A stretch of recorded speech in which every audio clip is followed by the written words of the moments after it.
يقول النبي صلى الله عليه وآله وسلم كما في حديث ابن عمر: ما من أيام العمل الصالح فيهن أحب إلى الله تعالى من هذه العشر، يعني 10 الأوائل من ذي الحجة.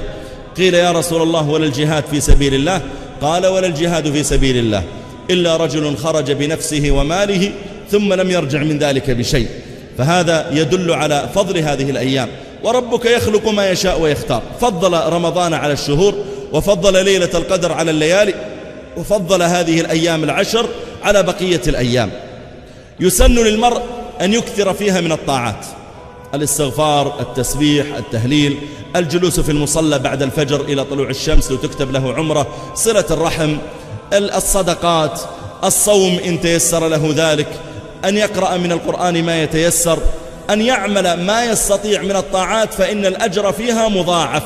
ما من أيام العمل الصالح فيها أحب إلى الله. الله جل وعلا يحب العمل الصالح في هذه الأيام العشر، فاجتهدوا أيها الإخوة الكرام في التعبد لله تعالى فيها بقدر ما يتيسر للإنسان. وكذلك من أحكامها أن من كان يريد أن يضحي، من عليه أضحية، فإنه لا يأخذ من شعره وأظفاره شيئا مع دخول هذه العشر. الأب الذي هو مسؤول البيت هو الذي لا يأخذ من شعره وأظفاره، أما الزوجة والأبناء والبنات فليس لهم في ذلك بأس. وإذا كان المرء عنده ولد أو ولدان مثلا وهما متزوجان ويسكنان في البيت نفسه، وطعامهم وشرابهم واحد وحاجاتهم في البيت واحدة، فإن ليس على البيت كله إلا أضحية واحدة، حتى لو كان في البيت 3 أو 4 أسر.